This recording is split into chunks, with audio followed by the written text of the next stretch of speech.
Vamos receber então nossa convidada especial, Taisline Silva, CCA, que é o famoso correspondente caixa aqui, tá? Ela que é especializada em aprovação de créditos e elaboração de contratos de imóveis adjudicados Caixa. São os imóveis retomados da Caixa, tá, gente? Existem especificidades dos imóveis retomados, tá? Existem técnicas e manhas que nós arrematantes precisamos saber. Por quê? Porque nós arrematamos em série, nós arrematamos com recorrência. Então existem ali artimanhas que a gente precisa usar para conseguir, né, fazer os nossos contratos, fazer nossas aprovações de créditos, né, de forma mais célere, mais rápida, tá? Então vamos receber nossa convidada, que ela vai aqui passar todos os segredos da aprovação de crédito para vocês. Bom dia, Thaís! Bom dia, gente! E aí, como vocês estão? Prazer estar aqui com um grande parceiro de marketing. Prazer te receber também, Thaís. Tenho certeza que todos os seguidores aqui estão ansiosos para você passar aqui, né, alguns segredos da aprovação de crédito dos imóveis Caixa para a gente. Isso aí, gente. Hoje eu vou falar muita coisa aqui para vocês, então é bom até anotar, tá? Já ficar com a caneta aí e anotar tudo, porque vocês vão entender tudo e vão poder tirar dúvidas aqui também sobre financiamento, tá? Caixa para imóveis retomados. Vou me apresentar aqui novamente, tá? Meu nome é Taisline, vocês podem me chamar de Thaís, fica mais fácil. Eu já sou correspondente Caixa há 7 anos e já trabalho aí com a Caixa há 12 anos. Então é uma história aí com a Caixa, tá? Então, com financiamento imobiliário há muito tempo, e a nossa especialidade hoje, sem dúvidas, são imóveis adjudicados, tá? Já tem aí 3 anos que a gente atua diretamente com imóveis Caixa. Nós já somos parceiros da Smart aí há um tempo, né? Já tem um tempo que nós atendemos os clientes da Smart. Temos muitos clientes arrematantes em série aqui que só compram através de financiamento Caixa. A gente vai trazer esses exemplos aqui também. E eu vou falar tudo para vocês hoje, tá? Qual é o primeiro passo que você tem que dar para conseguir a aprovação de crédito, sobre a sua renda, tudo. A gente vai falar aqui e desvendar aí esse mistério, tá? Do financiamento. Perfeito, Thaís. Para quem não sabe, gente, a Thaís, ela é correspondente Caixa aqui e ela é parceira da Smart, tá? Então, vocês acionando, tá, o WhatsApp da Smart Caixa, a Smart agora é imobiliária credenciada, a única credenciada nos 27 estados da federação, a única que possui atuação nacional. Se você acionar, a Thaís, a equipe da Thaís, ela atende você dentro do mesmo chat, dentro do mesmo WhatsApp, a gente está todo integrado. Tudo para quê? Para oferecer maior celeridade, né? Maior transparência no atendimento de vocês, tá bom? Então, fiquem tranquilos, nós vamos passar aqui dicas valiosíssimas que vocês já precisam saber de antemão, que é legal você, investidor, saber. Mas, né, depois da live, você pode com calma acionar o chat da Smart Caixa, que você consegue falar lá com a Thaís e com a equipe da Thaís, tá? Thaís, bacana que existem fatores que deixam, inclusive, arrematantes em série em dúvida até hoje sobre a aprovação de crédito, sobre as mudanças que podem ser feitas. Só ontem eu recebi 2 perguntas sobre possibilidade de alteração, né, do cadastro, da aprovação de crédito, do número de pessoas, e eu sei que isso é um detalhe importantíssimo que poucas pessoas sabem. Mas vamos lá, eu acho que você já preparou uma série um roteiro para a gente de segredos, e eu quero deixar você conduzir. Eu sei que acho que a primeira coisa, 100 pessoas nessa live, muitas delas nunca tiveram aprovação de crédito. Então o primeiro passo seria aprovar o crédito previamente, para eles terem noção de quanto eles têm aprovado de parcela, de montante total absoluto. É por aí? Começa pra gente aí. É isso mesmo, gente. Primeiro passo, né, para quem deseja, né, arrematar imóveis através de financiamento e não sabe ainda por onde começar. Você começa pela análise de crédito, tá? É através da análise de crédito que nós vamos identificar o valor que tem disponível, a modalidade de financiamento disponível para você, prazo, valor da parcela, taxa de juros. Então, é primordial que antes da arrematação você faça a análise de crédito. tá? E é importante isso aqui também, que a gente tem muitos casos, né, do cliente arrematar ali o imóvel, já colocar aqui o financiamento e depois ele ir procurar o crédito. E pode haver algum problema ou não aprovar o crédito. E sim, acontece alguns casos, mas nós sempre orientamos, né, os nossos clientes. A Smart também já faz essa orientação. Olha, o primeiro passo é deixar o seu crédito aprovado, tá? E aí, a partir do momento que você faz a aprovação, imagino que já seja uma pergunta, né? Thaís, tá, aprovei o meu crédito, tá aprovado. Quanto tempo essa avaliação fica válida, né? Por quanto tempo aí eu posso procurar a melhor oportunidade de compra desse imóvel? Então, a análise de crédito hoje ela tem uma validade de 180 dias, 6 meses, tá? Mas é muito importante isso aqui também, que gera muitas dúvidas, tá? É que nesse período de 6 meses, essa análise ela pode sofrer alterações. Tá, pessoal? Ela pode sim sofrer alterações. Então, o ideal é que você aprove esse crédito e utilize esse crédito aí no mínimo 90 dias, que é um risco menor que você vai ter de alteração desse crédito. E o que pode alterar? A sua renda pode sofrer alguma alteração nesse período e ela ter que ser atualizada no sistema, tá? Podem sofrer alterações em relação às regras do financiamento. A gente sabe que isso muda frequentemente, as regras de financiamento, né, na Caixa. Então, pode ter aí alguma restrição cadastral, algum comprometimento financeiro, que é um outro ponto que a gente vai falar também nesse período, que possa influenciar na sua aprovação de crédito, tá? Então, é só já colocando isso aqui, porque a gente já está falando da aprovação, que é essa questão da validade, da importância de usar o crédito quanto antes a partir da aprovação, tá bom? Segundo ponto. Deixa eu só fazer uma ponderação da importância disso. Por quê? Porque tempo para o arrematante, né, profissional, para o investidor, é dinheiro. Tá? Então, não só se você deixar de aprovar previamente, você vai ter ali, pode correr um risco de não conseguir ter o crédito aprovado por uma série de fatores. Talvez tenha uma conta de luz lá de R$100 que você esqueceu de pagar, que vai lá atrapalhar a sua aprovação ali, que até você quitar ela e fazer vai atrasar um pouco. Tá? Mas você, já estando com o crédito aprovado, também sai mais rápido o seu financiamento. Então, tempo é dinheiro, por isso que a gente fala para aprovar o crédito com antecedência. Tá? E aí você já ia para o segundo ponto e estou vendo aqui perguntas. Ó, cliente fez declaração de imposto de renda 3 de julho, Caixa vai aceitar e tal. Gente, a Thaís também vai falar sobre renda formal, né? O que é caracterizado pela Caixa como renda formal, né? O que é caracterizado como despesas para ver sua margem de crédito. Calma que a Thaís vai falar para vocês, né?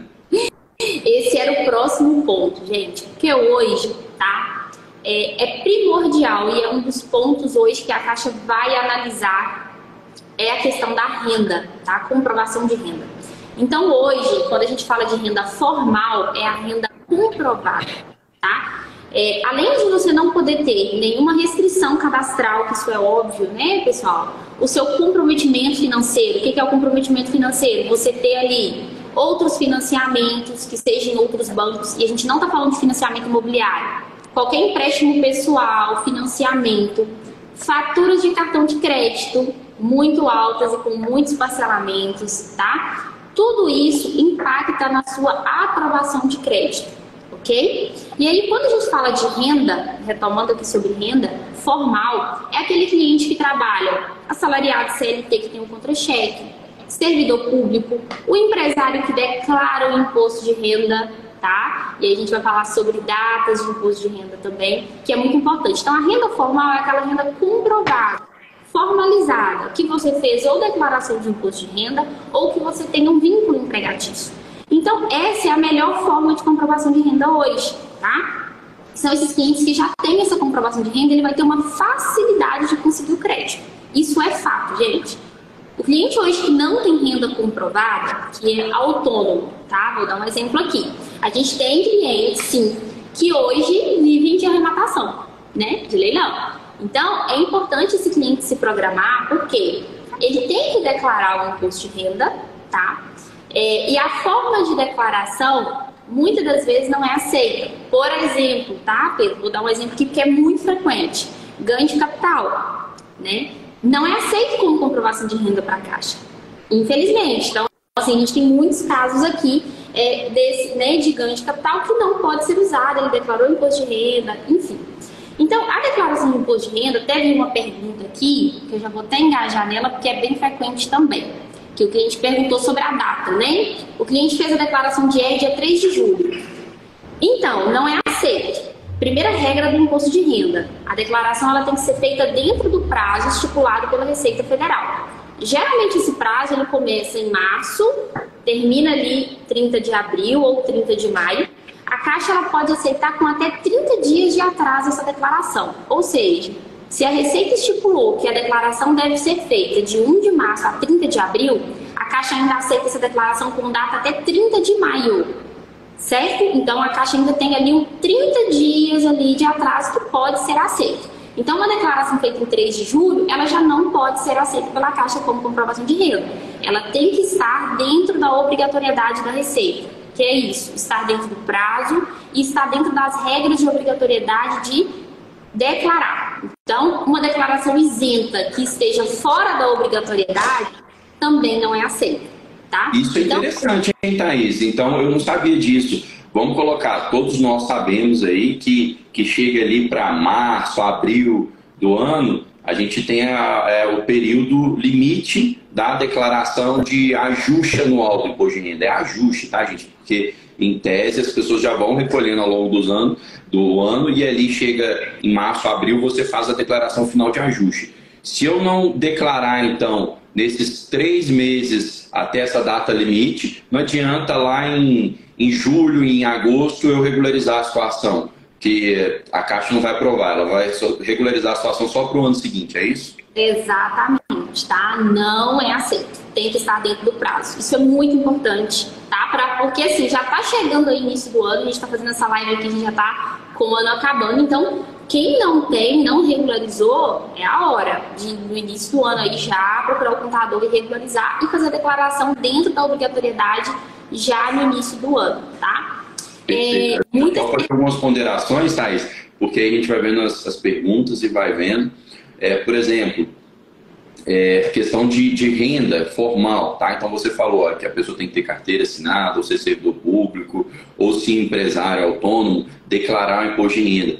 Lembrando, gente, o empresário, no final do ano, a empresa também, ela distribui lucros. Aquele lucro distribuído, inclusive, que é isento, tá, de imposto de renda, que vai formar a sua renda formal, tá? Então, lembre-se, porque às vezes a contabilidade é desorganizada, o seu contador é desorganizado, você é desorganizado, e você, de fato, pegou, né, dinheiro da sua empresa auferiu lucro ao longo do ano, só que chega na hora de fazer a declaração de imposto de renda da pessoa jurídica, esquece de colocar lá que teve distribuição de lucro para o sócio. E aí você também vai ficar vendo aviso, não vai ter renda formal. A partir do momento em que o seu contador colocar que teve renda, que teve distribuição de lucro para os sócios na declaração da pessoa jurídica, você sim vai aí declarar, óbvio, você pode contratar seu contador para fazer sua declaração de pessoa física. Você vai declarar na sua declaração de pessoa física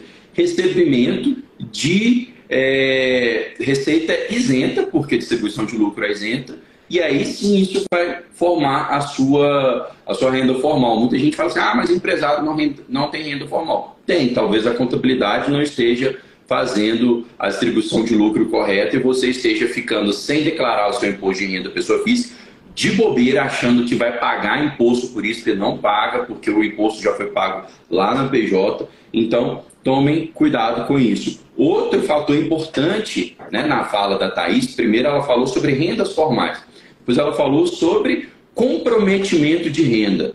Dioturnamente eu recebo mensagem de alunos falando, poxa, Pedro, eu fui aprovar lá com a equipe de CCA Parceira Smart e não aprovaram o meu crédito.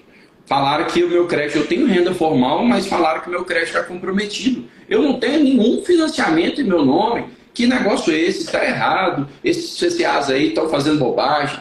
E aí a gente tem que explicar. Não é só um financiamento, um CDC que você faz, um financiamento imobiliário que compromete a sua renda. Tá? Você ter o cartão de crédito ali com parcelamentos no cartão de crédito, gente, isso aí o sistema do Banco Central é todo interligado, né? A Caixa, o Banco do Brasil, o Santander conseguem verificar que você tem, aquilo ali é considerado quase como um empréstimo também, né? Então ali ele também identifica, poxa, o Pedro comprou ali uma televisão de R$ 7.000 e dividiu em 10 vezes. Ele considera que tem R$ 700 comprometido para os meses seguintes, tá? Então é um ponto importante de ressaltar, né, Thaís? Muito importante, porque isso é recorrente nas análises de crédito, condicionamento por conta do endividamento do cliente. E não é só financiamento, é importante vocês entenderem tudo isso que o Pedro falou, né? Só reforçando que qualquer tipo de empréstimo, financiamento de veículo, tudo isso entra como comprometimento financeiro, cartão de crédito também. Já vou até engajar uma pergunta que a gente está falando de imposto de renda aqui, que é muito também, tá? E se for uma declaração retificadora? Então, às vezes o cliente faz a declaração original no prazo, a declaração dele, mas ele faz uma retificação. Olha só, a retificação ela pode ser aceita ou não, tá? Isso vai haver uma análise da sua declaração original e da sua declaração retificadora, do porquê você fez essa alteração. Então, por uma segurança de análise de risco da Caixa, tá, pessoal? A retificação ela pode ser feita depois do prazo. Então, a declaração original, ela deve ser feita, que é a declaração inicial, deve ser feita dentro do prazo. E caso faça alguma retificação fora do prazo, a Caixa ela vai fazer uma análise dessas declarações para identificar o motivo que foi retificado e ver se vai ser aceito ou não, tá? Aí aqui, ó, dividendos recebidos de aplicações financeiras. É aceito como renda? Tá. Muito importante. Se estiver na declaração de imposto de renda, né, os dividendos recebidos de aplicações financeiras, não podemos usar na declaração de imposto de renda. Mas os fundos de investimento de renda fixa e poupança podem ser aceitos como renda formal, tá? E aí a gente tem muitos clientes, investidores que têm valores aplicados, né, em fundos de renda fixa, onde nós podemos utilizar o rendimento dessa aplicação como renda formal. Tá? Então, se tiver na declaração, não posso usar, mas se você apresentar os extratos dos 3 últimos meses da sua aplicação, onde vai ter um extrato detalhado do rendimento que você teve no mês, aquele rendimento que você teve, por exemplo, eu tive um rendimento de R$ 1.000 lá do meu fundo, aquele R$ 1.000 vai ser utilizado como renda, e isso ajuda muito na análise de crédito. Então, é aceito o seu rendimento de fundos ali, que seja renda fixa ou poupança, tá? Os variáveis, dentre outros aí, não podem ser aceitos. Só esses dois que eu falei, que é muito importante também. Acredito que muitos clientes aí vão ter esse tipo de comprovação. Tá? Thaís, o pessoal pergunta às vezes, por exemplo, de pensão de filho, se considera, como que funciona? Não. Pensão de filho, pensão alimentícia, hoje, na verdade, ela pode ser usada, a pensão alimentícia, mas o cliente tem que apresentar a sentença judicial, os extratos bancários, tá?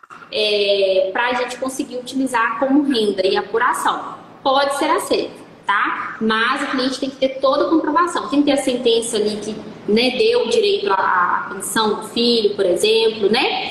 Para a gente conseguir utilizar. Tá joia? Bacana. Thaís, vou colocar uma dica para o pessoal, mas claro que só casos específicos detalhados, só pesquisando por uma CCA experiente igual a Thaís, vocês vão ter a resposta precisa, tá? Então, o canal da Smart Caixa está aqui à disposição para vocês acionarem e conversarem com a Thaís. Mas vamos lá, peguem em mente o seguinte, qual que é a lógica do banco? O banco está te emprestando dinheiro, ele quer o dinheiro de volta, né? Ele quer saber se você vai ter renda para pagar ele, tá? Mensalmente. Então, o que ele vai analisar? O que é renda comprovada para ele? Aquela renda que ela vai ser recorrente.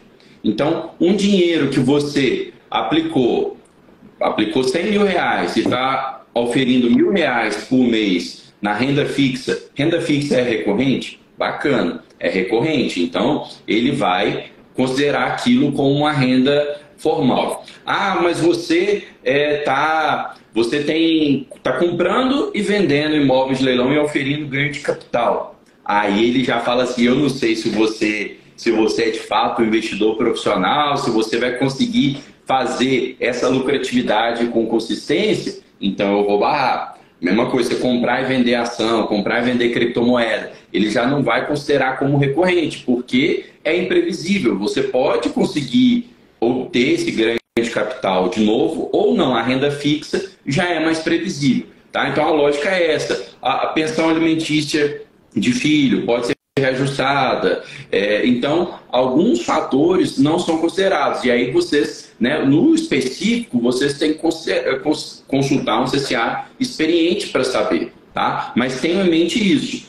Tem que ser recorrente. Aí você mesmo faz o exercício mental. É recorrente essa renda? É ou não é? E fica tranquilo. Thaís, o Paulo Henrique, que eu estou vendo aqui perguntando, eu não sei, é um caso muito específico do Paulo, eu sei que é do Hector do Japão também, e vou te perguntar, eu sei que é muito específico, talvez você pode não ter passado por isso. O que acontece? Nós temos mentorados e alunos que fazem investimento do exterior. Isso é a maior prova de que não existe barreira para ser investidor em imóvel de leilão. O Paulo Henrique me mandou, a gente trocou mensagem semana passada. O Paulo falou que já está na 5ª arrematação dele lá do Japão, sabe? Está arrematando à distância, né? Fez escola aí com o Elton do Japão e aí tá conseguindo. Só que os mentorados do exterior, eles esbarram na questão da renda formal.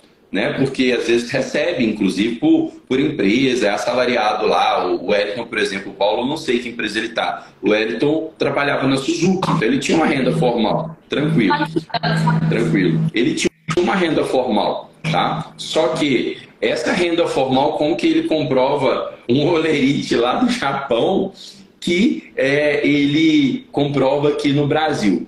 Então, Paulo, até então, o que eu sabia, as dificuldades era que você poderia comprovar essa renda formal no Japão, aqui no Brasil poderia, mas que você tinha algumas barreiras do tipo, tinha que traduzir, né, esse olerite para cá, para conseguir comprovar.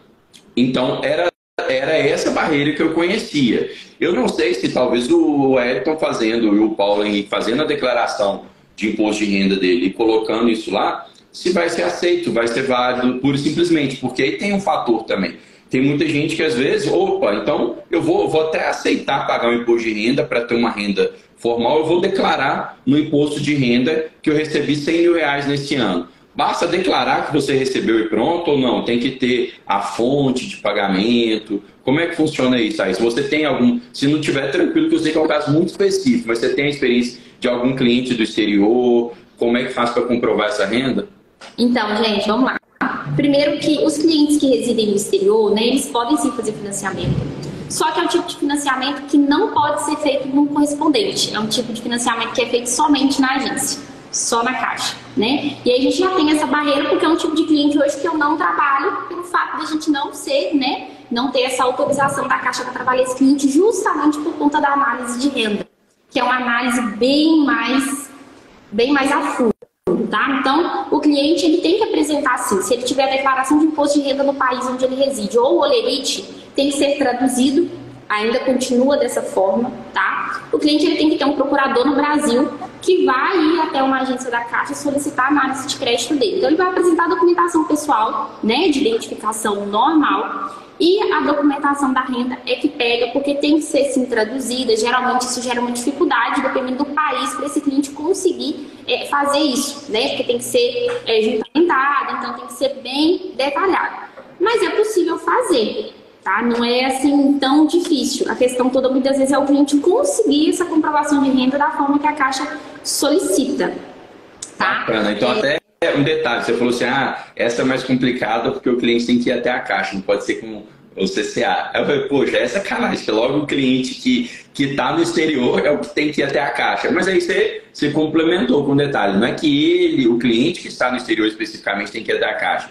Ele pode fazer uma procuração e o procurador dele teria que ir até a Caixa, né? Exatamente, isso aí, né? A forma mais simples aí, porque muitas das vezes pelos canais de atendimento online ele não vai conseguir esse atendimento, tá? Eu tô falando para vocês em realidade, né? Caixa geralmente é bem movimentado, então dificilmente vai conseguir fazer isso e nem pode ser feito online. Então esse cliente tem que ter um procurador que vai levar essa documentação na Caixa e vai fazer análise de crédito. Ele consegue declarar assim no Brasil, ele pode pegar essa renda e declarar no Brasil. Só que muitas das vezes o custo que ele vai ter com isso não compensa, é melhor ele informar a renda traduzida, tá? Pode, não tem nenhum problema, mas às vezes é melhor para ele o custo e o trabalho que ele vai ter, ainda é melhor ele apresentar traduzido a renda, tá? Pessoal, vamos lá então. A gente falou de renda aí, né? Renda formal, já tiramos algumas dúvidas. É um assunto ó para falar aqui 3 horas, tá? Mas vocês vão ter o canal de atendimento depois para tirar dúvidas mais específicas sobre renda. Mas entendam que renda comprovada é renda formal, recorrente, que você tem um vínculo, que você tem aquele recebimento mensal. É isso que a Caixa quer que você comprove. Tá, Thaís, eu recebo uma renda, mas ela é informal. E a gente vai falar da renda informal. Renda informal é aquela renda que... Tá, eu sou advogada, recebo ali Pix na minha conta dos meus clientes, não tenho CNPJ, sou totalmente autônoma, não declaro nada. Olha só, a renda informal hoje na Caixa, quando o cliente apresenta extrato bancário e tudo mais, nós temos um limite de valor de renda que nós podemos utilizar. Na verdade, o sistema já reconhece dessa forma, porque o sistema da Caixa ele é interligado com a Receita Federal. Então hoje, o sistema ele só reconhece até R$ 2.300 de renda informal. Por mais que você tenha uma movimentação de 10 mil e que eu informe no sistema 10 mil de renda informal para você, o sistema só vai aprovar o seu crédito sobre uma renda de R$ 2.300.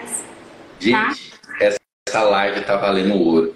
É mais uma informação que eu também não sabia, Thaís.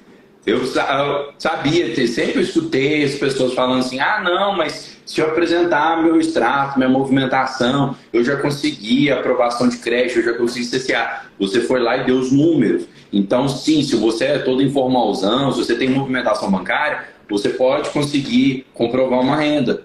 Mas tem um limite, então, com os números dados, R$ 2.300. Não adianta receber 20 mil, 30 mil por mês na sua conta, então.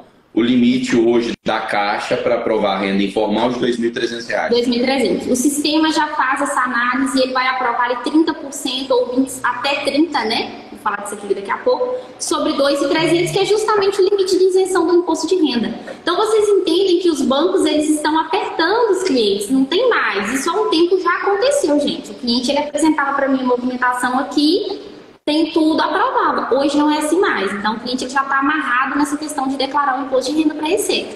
Não tem jeito. Bacana. E eu tô vendo assim, um monte de gente reclamando, né, no chat. Nossa, a Caixa é complicada demais, é burocrática demais. Mas se eu tivesse tudo isso, se eu tivesse essa renda toda formal, para que eu ia estar precisando de financiamento?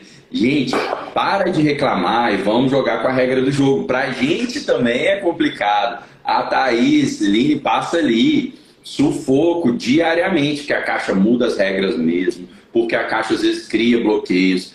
Isso aí são as regras do jogo. A gente não está aqui para discutir elas, a gente está aqui para elucidar elas e traçar o caminho para vocês.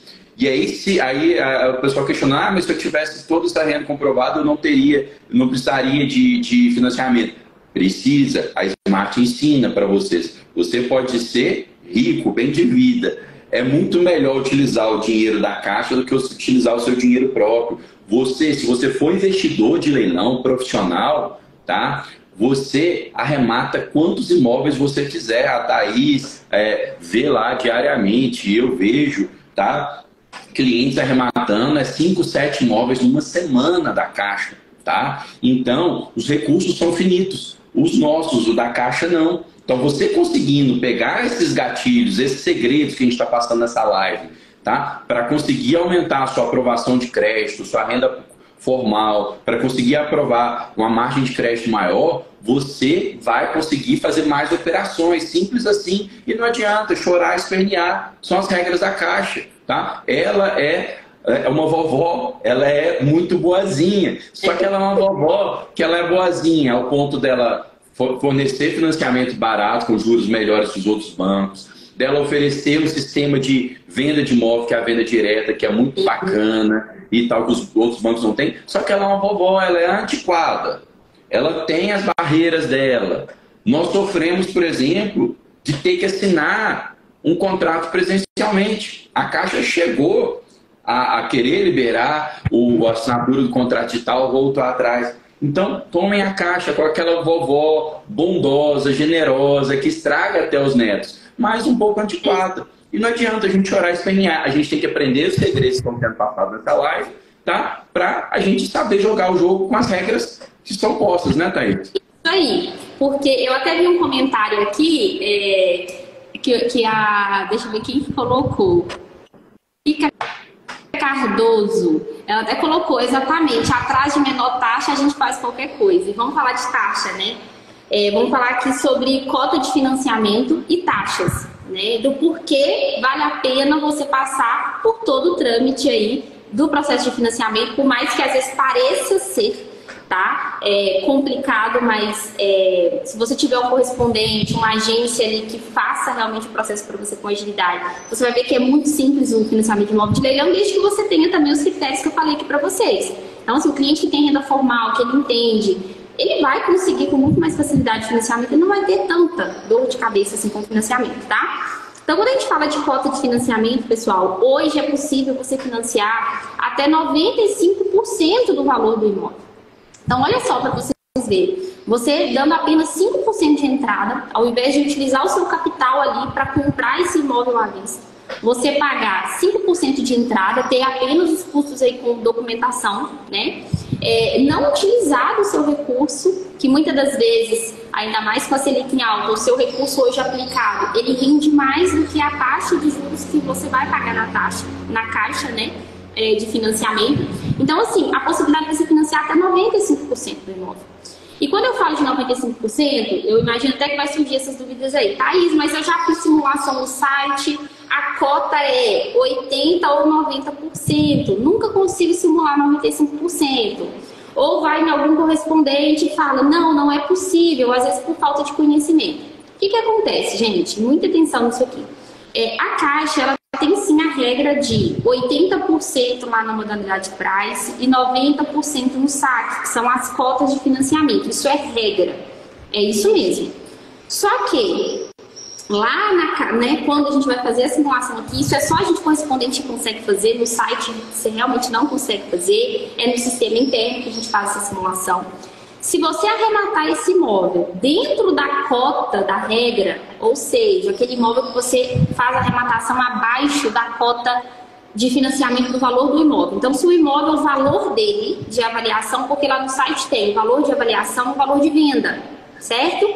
Então, a cota de financiamento é calculada sobre o valor do imóvel, o valor que ele foi avaliado. Então, suponhamos que seja R$100 mil o valor desse imóvel e ele esteja sendo vendido por 50, pela metade do preço. O que a gente tem que olhar a cota de financiamento? 80% de 100 mil é 80 mil. Se eu estou comprando esse imóvel dentro da cota máxima de financiamento, que seja 80 ou 90, você pode financiar 95%. Não sei se ficou claro para vocês. Então, o valor ficou, né? O valor de arrematação, ele tem que estar compreendido na cota de 80 ou 90%. Então, se você arrematou esse imóvel, entrou no leilão e ele subiu muito e ultrapassou, você não vai conseguir financiar 95%. Então, não é regra financiar 95%, é até 95%, desde que o valor da arrematação do imóvel e o seu crédito também esteja, né, adequado aí para você conseguir financiar os 95%. A gente sabe que os imóveis Caixa, aí, a maioria tem grande desconto, então a grande maioria hoje, assim, 95% ou mais dos financiamentos os clientes conseguem financiar com 5% de entrada, tá? É importante essa informação aí, porque... Muito bacana, porque muita gente chega falando pra gente, não, mas eu fui no banco, vocês estão passando informação incorreta. Eu fui no banco e o gerente da Caixa me falou que é no máximo 80% do valor do imóvel ou 90%, dependendo do método de amortização e tal, tá? Vocês estão passando informação errada. Não, gente, são eles que têm desconhecimento da regra legal, tá? Não é uma regra da Caixa, tá? É uma regra do Banco Central, essa limitação de 80% para price, 90% para saque, tá? Tá lá na resolução do Banco Central. Só que essa limitação é sobre o valor de avaliação do imóvel. Então, isso são para os mortais que compram o imóvel, tá, pelo valor de mercado. Então, chega lá, o pessoal já fala, não, você está comprando imóvel por 200 mil, ele vale 200 mil, né? É o que você está pagando? Beleza. Então, pela resolução do Banco Central, eu só posso te emprestar até 80% disso, tá? Só que, na hora que nós, investidores de imóveis no leilão, que compramos um imóvel da Caixa com 50% de desconto, vira e fala o seguinte, não, você está pagando 100 mil, né? Ah, mas a regra dos 80% incide sobre esses 100 mil e você só vai ter o limite de 80 mil para financiar? Não. A regra incide sobre os 200 mil, que é o valor de avaliação do imóvel. Então, a princípio, você poderia financiar até 100% do imóvel. A Caixa, em feirões sazonais, ela financia até 100% do imóvel.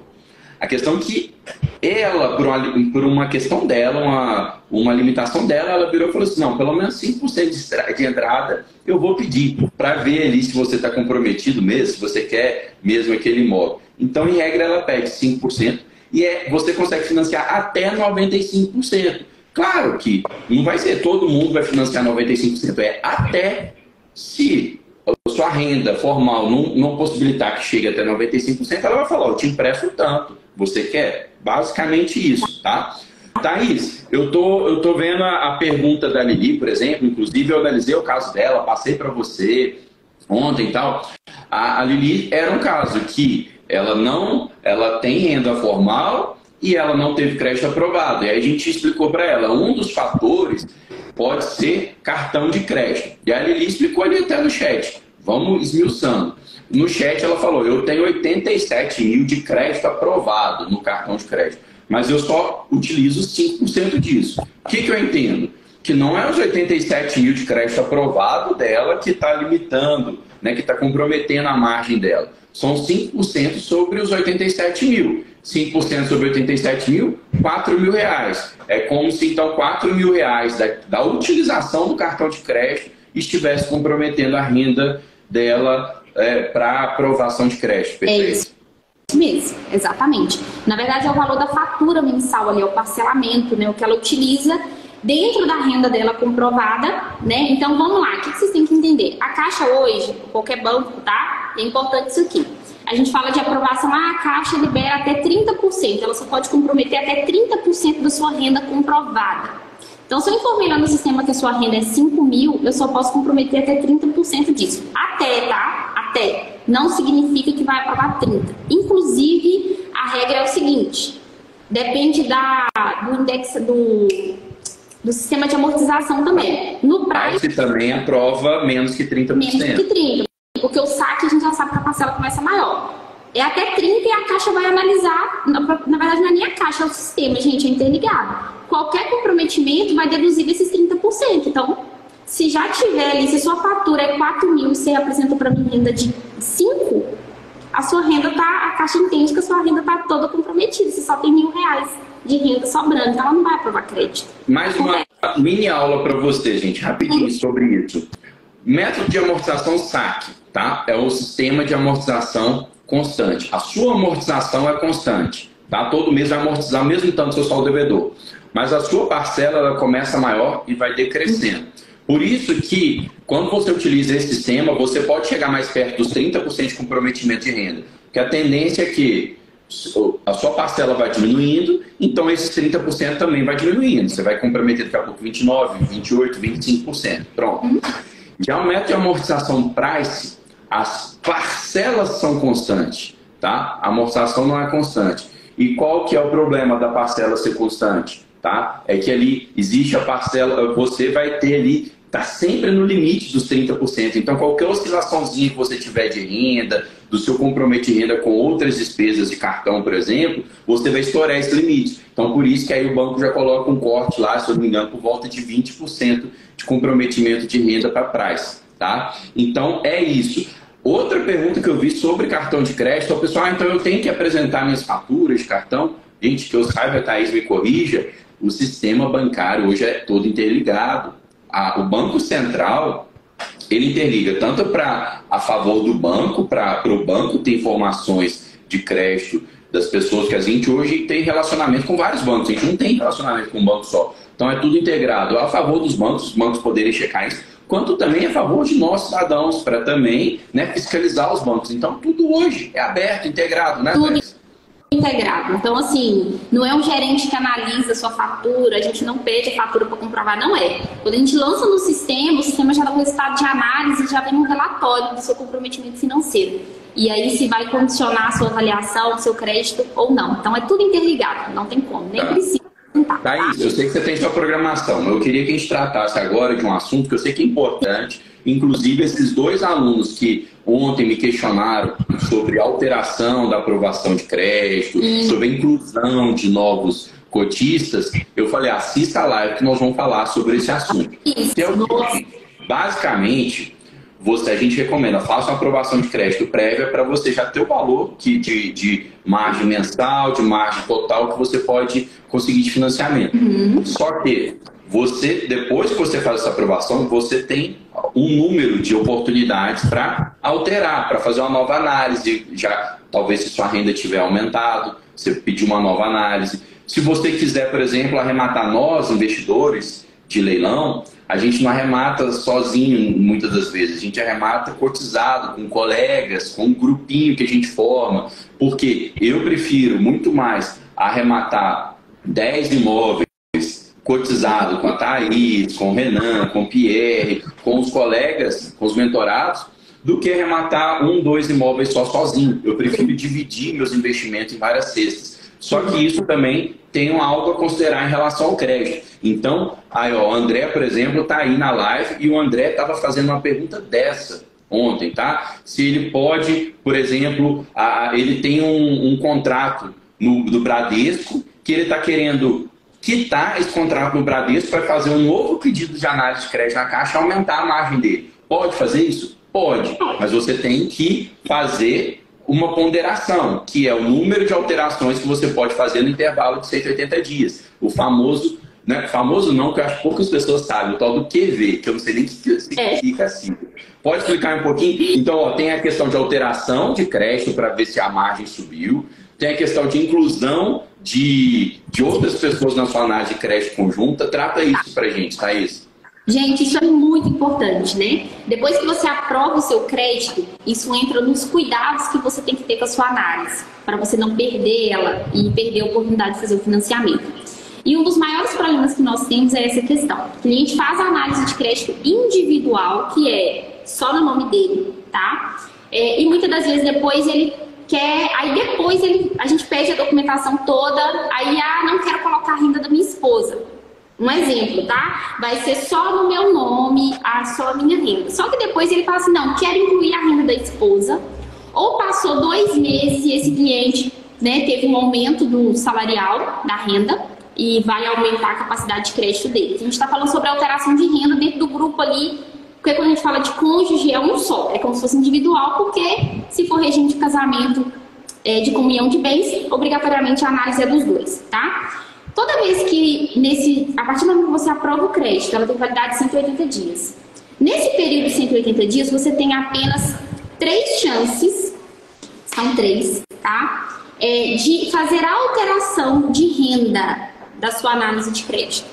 3 chances, tá? 2 no correspondentes e 1 na superintendência da Caixa. Essa aqui você exclui. Então é 2, porque na superintendência dificilmente você vai conseguir uma autorização de renda, porque a Caixa vai pegar pesado por que você está alterando renda. Isso dificilmente você vai conseguir. Então trabalha com 2 alternativas nesses 6 meses, tá bom? Então nesses 6 meses que a sua avaliação está válida, você só pode alterar a sua renda 2 vezes.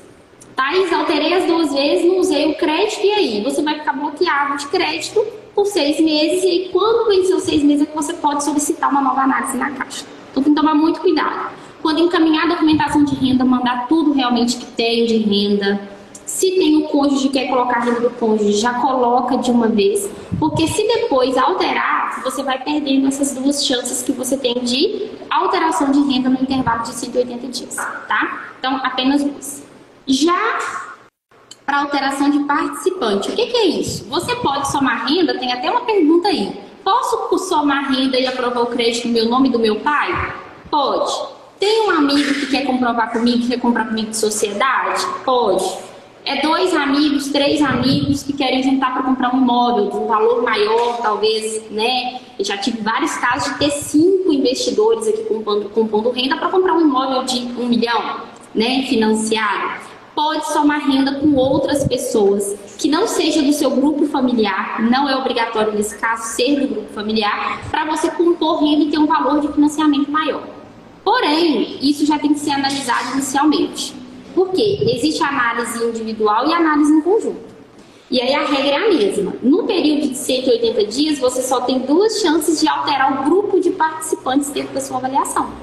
Então, chega aqui para mim o Pedro, faz a análise no nome dele, mas ele quer arrematar um imóvel com o Guara. O Guaracime, eu vou dar um exemplo aqui. E ele já foi avaliado, tá? Nesse caso, a gente vai queimar aí uma autorização dele, nesse caso. E aí ele já vai ficar sabendo que ele só tem mais uma chance aí depois de fazer alguma alteração. Deu para vocês compreenderem? Então, tem que tomar muito cuidado nesse intervalo de 180 dias de quê? De mudança de renda e de inclusão de participante ou retirada de participante de uma análise de crédito. Só tem essas 2 chances aí. Queimou as 2 chances, tem que esperar zerar tudo para solicitar uma nova análise de crédito. Isso é muito importante, tá? Thaís, importantíssimo, tá? Por isso que eu pedi para você frisar isso, só para vocês terem ideia. Ontem, tá, eu recebi inbox no meu WhatsApp de 2 alunos. Um querendo incluir um novo participante na análise de crédito, outro querendo alterar a aprovação, né? Querendo quitar um outro financiamento para conseguir uma margem maior. Então, pode ser feito? Pode. Só tenho em mente disso, que você tem 2 limites de gasto para gastar em 6 meses, tá? O André, então, André, se você nos últimos 6 meses, você já fez alguma outra alteração, então, aí você vai ter que analisar. Já fiz opa, eu tenho a segunda, acabou, vale a pena, você já vai aumentar a sua margem aí. Já fez 2? Já não deve dar, tá? Claro que um bom CCA, né, a Thaís está aqui para atender vocês, ele vai fazer essa análise prévia, ele consegue no sistema da Caixa lá olhar, pô, você já teve 1, 2 alterações antes, dá para fazer mais uma, não dá para fazer mais uma, fica quietinho aí que daqui 30 dias, 60 dias, renova seu prazo, tá? Isso é importantíssimo, é por isso que vocês têm que ver de procurar um profissional qualificado. Boa parte provavelmente não vai nem saber o que é isso, vai nem saber dessas limitações. É só gente com muita prática que sabe disso, tá? Então, uma dica que eu vou dar para vocês, né? Smartanos que estão me assistindo, né? A gente tem aqui 170 seguidores ao vivo, várias pessoas assistem essa live depois, principalmente os smartanos, que são arrematantes em série, tá? Que seguem a filosofia Smart de comprar alavancado e, muitas vezes, comprar cotizado. Vocês têm 2 opções, galera, tá? Vou falar aqui, né, de coração aberto e falar o que eu faria se fosse eu, tá? Vocês têm 2 opções. Ou se você já tiver um grupinho, né, formado, em que muitos dos smartanos, eles criam um grupinho, né? Smart Girls, Firma, G4, G7, nós, pessoal lá do... Eu esqueci o nome, eles tinham inventado nós 7, alguma coisa assim. Tem vários grupos legais que o pessoal uniu força ali para... Né, nós arrematanos, pronto, lembrei, nós arrematanos. Tem vários grupos legais. Se você já forma com um grupinho legal, você sempre vai arrematar com ele, ok, aprova em renda junto, beleza? Agora não, se você é aquela pessoa eclética, não tem nada, problema nenhum nisso, eu arremato, tá? Não só com o Renan e Pierre, mas eu arremato com outras pessoas e tal. O que eu recomendo? Ok, façam então a aprovação de crédito individual de vocês, tá? Prévia. Só que aí o que vocês vão ter que implementar a partir de então, tá? Isso que eu tô falando é a regra como é como eu faço. Você toma a sua escolha, faça suas análises de risco, tá? O que vai acontecer? Para se tornar viável, você não tem que ficar fazendo muitas operações, muitas alterações, você arrematar um imóvel, tá? E nesse imóvel você entrar como titular do imóvel formal na matrícula, tá? O seu companheiro que vai entrar cotizando com você, entrar com um contrato particular, tá? Vocês vão fazer um contrato particular válido entre vocês, não é válido, né, erga omnes para terceiros, tá? Você vai ser, por exemplo, o proprietário real na matrícula e você vai ter um contrato particular com o seu parceiro cotistas. É o ideal? Não é, tá? A forma mais segura de você cotizar é você ter, tá, o seu nome na matrícula do imóvel. Eu estou falando assim, não estou aqui mandando ninguém assumir riscos desnecessários ou riscos que não sabe o que está correndo. O ideal é, comprou 4 pessoas, os 4 ficarem dono na matrícula. Esse é o mundo ideal.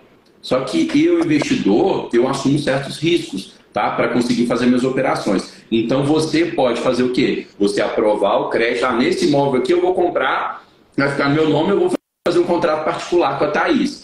tá? No outro, a Thaís vai comprar, vai fazer um contrato particular comigo, tá? Basicamente é isso. O contrato particular vai te resguardar, né, se acontecer alguma coisa, tal, mas entre vocês ali, tá? Não é a mesma coisa do que ter um imóvel na matrícula, não. Mas é o que eu tô falando que a gente consegue fazer para ir, né, se adaptando, né, nesse mundo de investidor de imóvel de leilão, de investidor de imóvel caixa. Tá bom? Thaís, eu queria fazer esse adendo. Nós temos aí mais alguns minutos de live. Eu sei que você tem alguns outros pontos. Segue o barco. Vou seguir aqui. Então, a gente falou aí, gente, sobre essa questão das autorizações, que é muito importante, porque é um problema realmente muito recorrente, tá? Muito recorrente. Vou falar agora com vocês um pouquinho sobre relacionamento com a Caixa, tá? Thaís, preciso ter conta na Caixa para conseguir esse financiamento, preciso ter relacionamento. Eu sei que vai ter gente que vai reclamar da Caixa, que eu já sei. Deixa eu falar para vocês. O exemplo que o Pedro deu, bem legal, e eu vou pegar essa dica para falar com os clientes. A Caixa é uma vovozinha. Porque, gente, vou falar para vocês.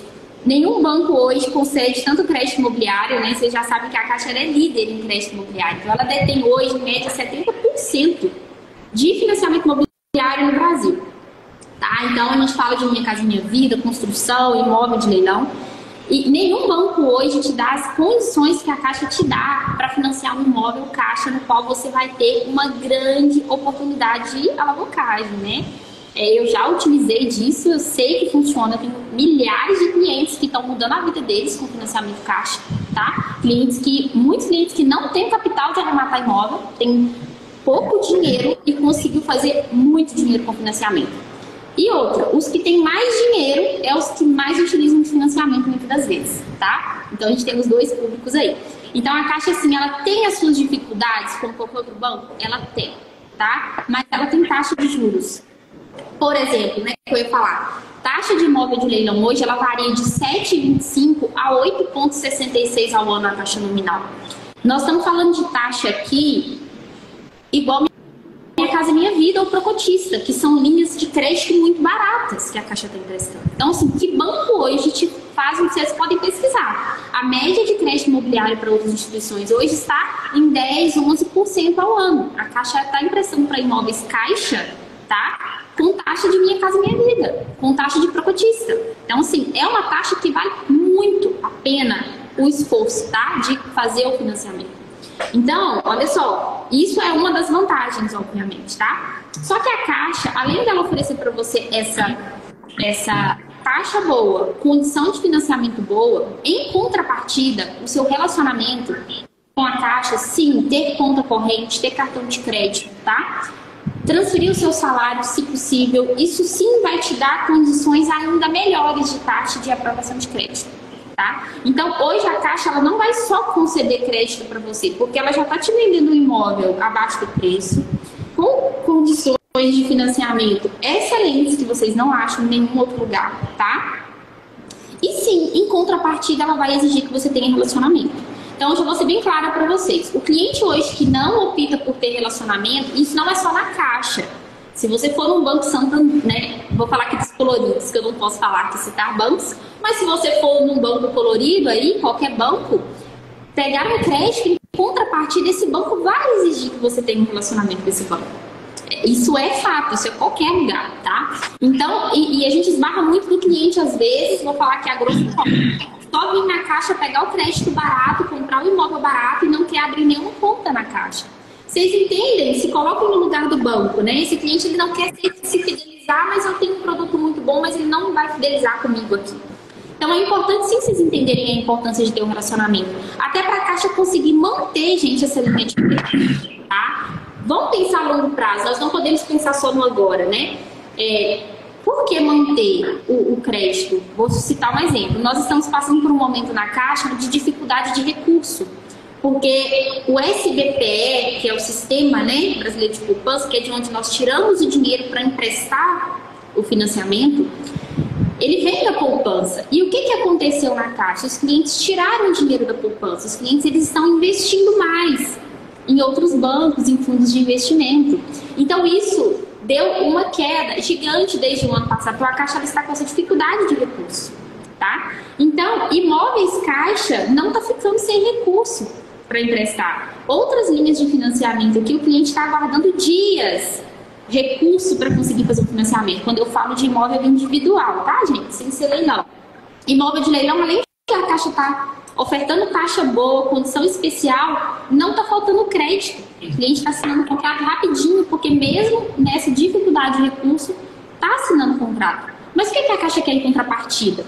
Ela quer uma conta, ela quer que você utilize um cartão de crédito, você tenha um cartão da Caixa, transfira o seu salário, se possível, né? Contrate algum produto da Caixa Seguros, ou Previdência, ou consórcio, que geralmente são produtos que esse cliente tem fidelizado em outro banco que não está oferecendo para ele a vantagem que ele tem na Caixa. Vocês compreendem que é justo, desde que você está tendo ali uma condição muito boa de financiamento na Caixa. Então, vocês têm que compreender isso. E eu estou frisando muito isso aqui, Pedro, porque hoje é um grande gargalo na Caixa. E por que nós temos que cuidar disso e falar muito disso? Porque se a Caixa entender que esse cliente só está buscando vantagem, o que ela vai fazer? Ela vai aumentar a taxa de juros. Ela vai diminuir a taxa de financiamento. É muito importante você frisar isso, tá? Porque eu acho que não é nem questão da gente fazer uma análise se é justo ou não é justo, sim, sabe?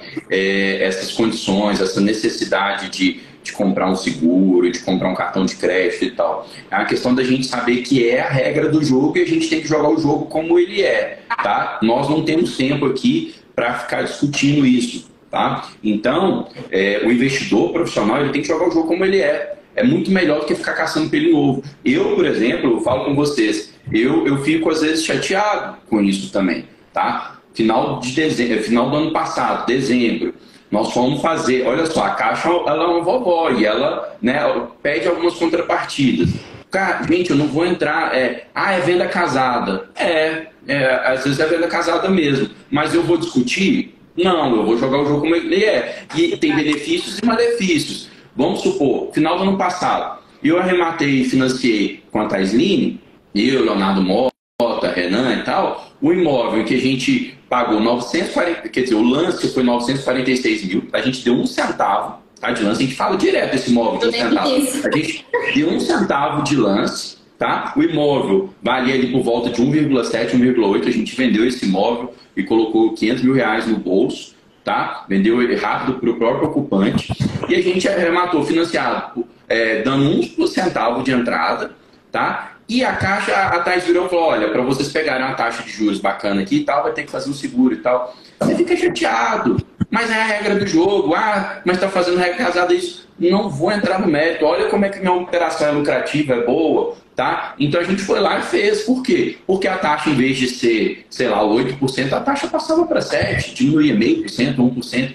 Isso é substancial na sua parcela. Acabou. O que você fez de relacionamento ali te deu o benefício de diminuir a taxa e pronto, a sua operação é muito mais lucrativa do que isso. Então eu não entro nem no mérito se é justo ou não é. Eu só entro no mérito seguinte, de que é a regra do jogo, eu vou jogar como ele é jogado. Ponto. Eu tinha visto uma pergunta da Thaisa, que inclusive é a nossa colega, Thaís, e eu vou tentar responder, se me corrigir se eu estiver errado. Ela perguntou assim, se a idade da pessoa influencia na taxa de juros.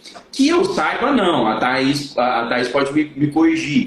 Tá? O que ela influencia? Ela influencia no valor do seguro. Tá? Todo financiamento imobiliário, ele tem obrigatoriamente de ser contratado um seguro de morte, um seguro de danos ao imóvel. O seguro de danos imóvel, convenhamos, né? Você sendo mais velho ou mais novo, o seguro é do imóvel, não vai afetar. Mas o seguro de morte, você sendo mais velho, vai impactar. Inclusive, você tem uma limitação de anos, né, de parcela, somatório da sua idade, né, mais o número de parcelas, os anos de parcelas não pode passar de 80, 85 anos, a Thaís fala essa informação mais correta. Mas, gente, aí só quero frisar, e a Thaís esclarece esse ponto pra gente, de que não adianta a gente só reclamar, a gente tem que saber o que é e jogar a regra do jogo. Mais uma vez frisando isso, tá? O Smartano, ele tem um módulo de financiamento. Tudo isso a gente explica, tá? Para a gente deixar só de reclamar e a gente passar a entender, tá? A Thaís Line falou aí, por exemplo, sobre o SBPE, que é o Sistema Brasileiro de Poupança e Empréstimo, tá? Através desse sistema que consegue juros subsidiados para o financiamento. Qual que é a origem de recursos desse sistema brasileiro de poupança e empréstimo? A poupança, né? A poupança remunera a gente, quando a gente coloca o dinheiro para poupar lá, quanto? 0,5% ao ano. Então, raciocine, tá? O banco tem que nos pagar 6%, tá? Num ano, tá? Por aquele dinheiro, por aquele recurso. Ele consegue ali revender, porque obrigatoriamente uma parte dessa poupança tem que ser utilizada só para financiamento imobiliário. Ele não tem alternativa, ele tem que fornecer financiamento imobiliário e ele consegue espremer a margem de juros dele para 7,5%, 8%. Qual que é o spread bancário? Qual que é o ganho do banco nessa operação? 1,5%, 2% ao ano. Tá? Esse é o spread bancário. Então aí você vê por que o sistema financeiro consegue juros baixos. Porque o governo obriga o banco, desse recurso da poupança, 60%, 70%, se eu não me engano, você tem que utilizar para financiar pelo EBS-BPE. E aí o banco espreme a margem dele. Então, olha como é que o sistema aí, ele é vantajoso. Só que você tem que entender, se você não encaixa, por exemplo, no financiamento da SBPE, você pode encaixar talvez no sistema SFI, que é o Sistema Financeiro Imobiliário Brasileiro. Só que aí o sistema financeiro imobiliário, ele já não utiliza recursos de poupança, ele utiliza recursos de LCI, de CRI, tá? Que são letras de créditos, que aí, né, o banco ele é mais caro, o banco remunera mais, e aí ele também cobra mais. Tá? Então existe toda uma lógica por trás que, se vocês entenderem, vocês vão ser mais felizes, vocês vão ter sucesso. O Smartano, tá? Ele sabe disso, ele tem um módulo só de financiamento. Tá? Inclusive, relembrando aqui, nós vamos reabrir, tá, mais 20 vagas na quarta-feira à noite, tá? Vagas extras, porque em 2 dias estouraram as 200 vagas limite da Smart. Então nós vamos abrir 20 vagas extras amanhã à noite, quarta-feira, vai ter uma live mostrando como vocês fazerem uma renda de R$20 mil por mês com leilão de imóvel. E aí nós vamos abrir mais a 20 vagas, só 20 vagas. Então fiquem atentos, provavelmente vai encerrar assim em menos de 1 hora, mas a gente tem que limitar, tá? Porque tem ali o nosso controle de qualidade. E mais, quem entra, quem é Smartano, tem acesso, tá, à assessoria gratuita da Smart Leilões, tá, que é a única imobiliária credenciada para intermediar imóveis da Caixa em todos os 27 estados do país. Tem a assessoria gratuita da Taisline, né, do CTA, correspondente Caixa Aqui, tá? Uma pessoa que é capacitada, que sabe o que está fazendo. Tá? Você entrando em contato com a Smart Caixa, você vai ter assessoria gratuita da Smart e da CCA Thaís. Tá? Então, vocês têm ali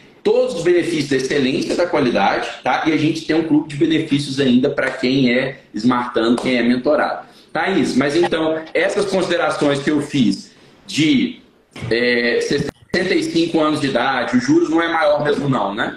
Não é, tá? A idade, gente, ela influencia no valor do seguro, tá? E no prazo do financiamento. Então, sem dúvidas, quanto mais velha a pessoa for, a parcela ela vai ficar mais alta, o prazo é menor, então o valor do financiamento, consequentemente, é menor, tá? Então, a idade, ela não influencia na taxa, não é taxa de juros. Então, às vezes, o cliente vê que, por conta da idade, a parcela fica muito mais alta, é por conta do seguro MIP, DFI, que a gente chama, que são os seguros obrigatórios ali, que estão embutidas na parcela do financiamento, tá? Esse seguro, ele é obrigatório pelo Banco Central, então, todo financiamento imobiliário tem esses 2 seguros, tá bom? Esses são obrigatórios, tá? Então, eu falei de relacionamento com vocês, espero que vocês tenham entendido essa questão, né? Porque é muito importante a gente falar sobre isso, porque é algo também que a gente tem com recorrência, tá?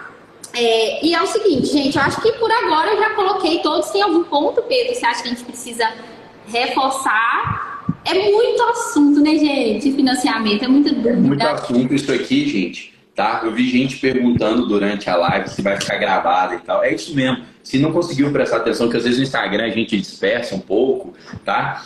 Vai ficar gravada no feed da Thaís, no feed da Smart. Peguem, reassistam, anotem, né? Vejam o que você tem que ter, né? Um pouco de conhecimento para otimizar, para aumentar a sua margem financiável, para se preparar para o ano que vem. Tá? Nós estamos no final de 2023. Para você começar a molar seu machado, para você começar a ser um investidor profissional, né? Financiar vários imóveis caixa. Tá? Não tem problema. Inclusive eu vi, Thaís, uma pergunta se é algum problema ter mais de um financiamento do imóvel Caixa. Não é. Você pode ter 2, 3, 4, desde que sua renda comprove. Qual que é uma limitação que a Caixa coloca? De você fazer a contratação simultânea de mais de um imóvel.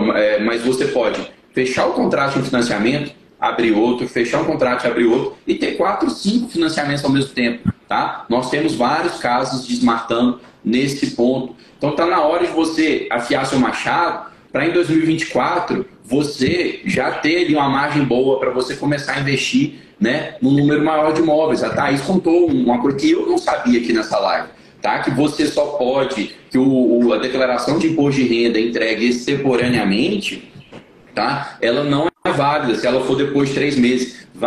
Eu sei de casos de top arrematante na comunidade que tentou, depois que descobriu que ganho de capital não era renda comprovada e tal, que a pessoa está vivendo só de comprar, revender, comprar, revender, comprar, revender. Aí foi fazer a declaração de ajuste anual depois de renda extemporaneamente. E eu não sabia. Então, não dá. Depois de 3 meses, não dá. São conhecimentos que a gente pega nessa live que a gente já consegue preparar para começar a arrematar a partir do ano que vem, né, Thaís? Exatamente, gente, são detalhes, tá?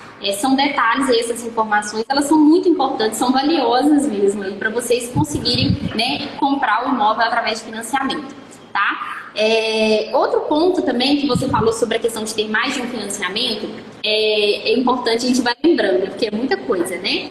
Gente, olha só, o cliente ele pode sim fazer mais de um financiamento dentro da capacidade de crédito dele, mas lembrando que a sua análise, ela vale para um determinado imóvel. Então, todo imóvel que você arremata vai ser feita uma nova análise de crédito. E a gente tem muitas questões sobre isso. Por exemplo, o cliente vem aqui, aprova 1 milhão, tá? Eles querem comprar 10 imóveis. Não é a mesma análise de crédito, tá? Então, por isso que nós orientamos o cliente, né?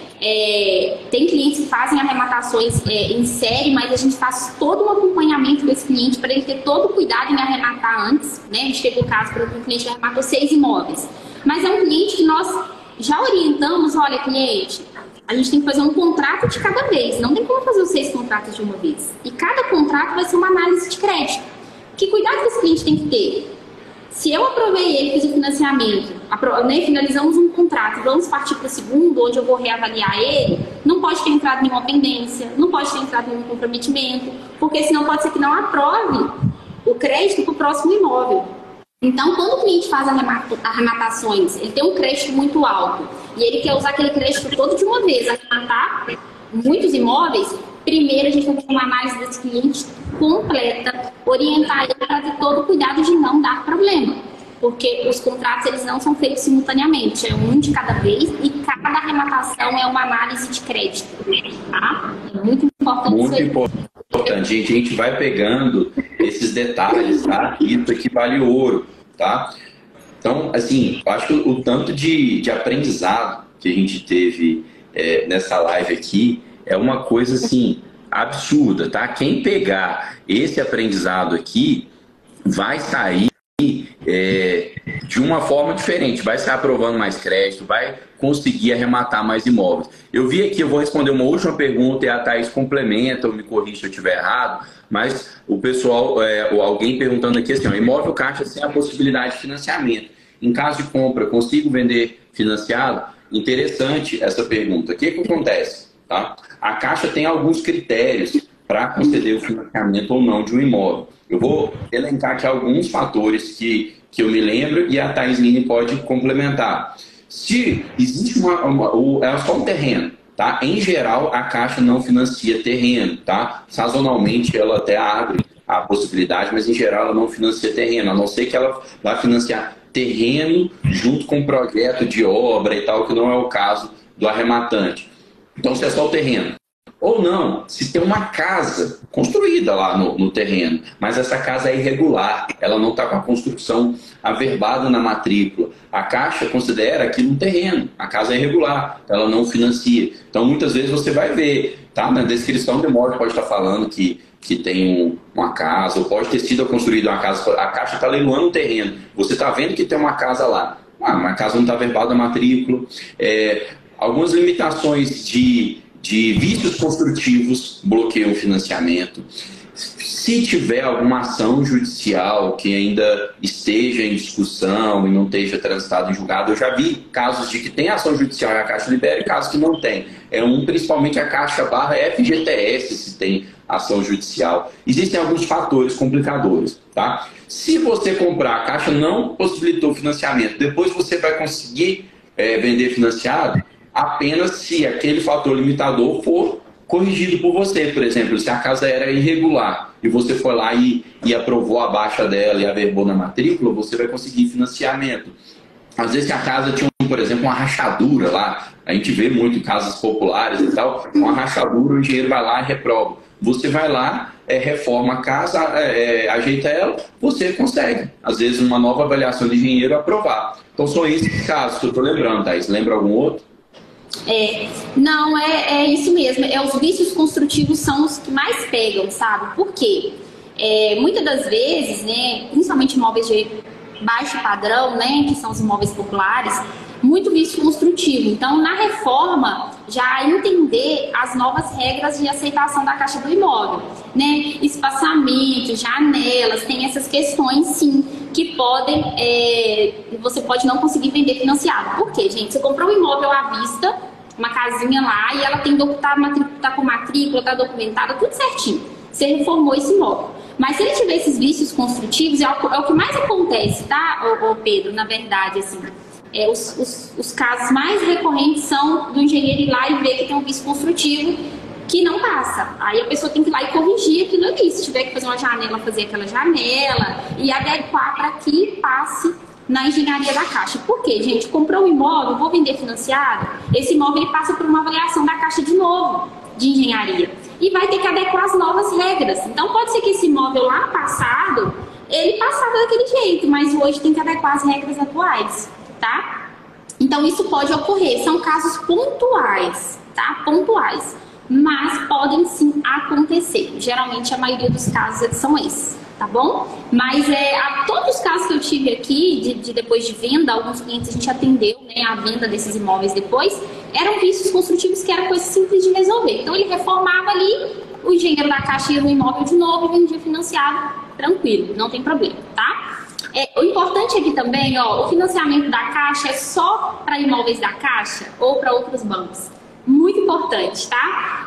Financiamento, gente, Caixa é apenas para compra de imóveis Caixa. Não tem como financiar imóveis de leilão de outros bancos, tá? Então, é só imóveis Caixa. Pergunta importante aí, simples, mas importante, tá? Gente, a live tá tão boa que a gente estendeu mais 20 minutos. Nossa live tradicional é de 1 hora, a gente tá fazendo 1h20. Então, olha, recado, vai ficar gravada no feed, tá? Eu e a Thaís não conseguimos abordar todas as perguntas, que eu sei que são muitas. Pode mandar inbox aqui para o chat da Smart Leilões, pode mandar inbox aqui para a Thaís, tá aqui, ali em cima tem não só o perfil da Smart, quanto o perfil da Thaís, _Line, CCA, então vocês podem seguir ela, podem perguntar, podem mandar um inbox para a Smart, inclusive, que nós vamos colocar você direto em contato com o WhatsApp da Smart Caixa. Dentro do WhatsApp da Smart Caixa, em um local único, você é atendido tanto pela imobiliária Smart quanto pelos CCAs parceiros, da qual a Thaís faz parte. Então, vocês vão tirar qualquer dúvida, vocês podem entrar em contato, tá? Peçam o link do WhatsApp do Smart Caixa Inbox, que a gente passa esse link para vocês, tá? Thaís, eu quero te agradecer imensamente por essa masterclass, por essa aula que a gente teve aqui hoje. Eu aprendi, eu que já me considero entender um tanto razoável de financiamento imobiliário, de financiamento caixa, eu aprendi demais com você nessa live. Tenho certeza que todos os seguidores aprenderam muito. Então, mais uma vez, muito obrigado, tamo juntos e até a próxima. Isso aí, gente. Quero agradecer também pela oportunidade, tá, Pedro? E é um prazer fazer essa parceria com a Smart. A gente está mudando vidas, né? Eu falo que sempre vai muito além de financiamento que a gente faz. Tem propósito, né? Então a gente está ajudando pessoas aí a vida. E o que vale mais a pena, gente, são os depoimentos dos nossos clientes, né? Porque realmente faz toda a diferença na vida de milhares de pessoas, né? E isso é muito gratificante. Então, sou muito grata por ter essa parceria com a Smart, pela oportunidade de estar falando para vocês e me coloco à disposição, eu e minha equipe aqui, tá? Bom dia para todo mundo, bom feriado, né? Bom dia. Uma terça com cara de sexta, né? Exato. Aproveitar o feriado para pesquisar bastante imóveis, né? Isso. Até mais, gente. Obrigado. Tchau, tchau.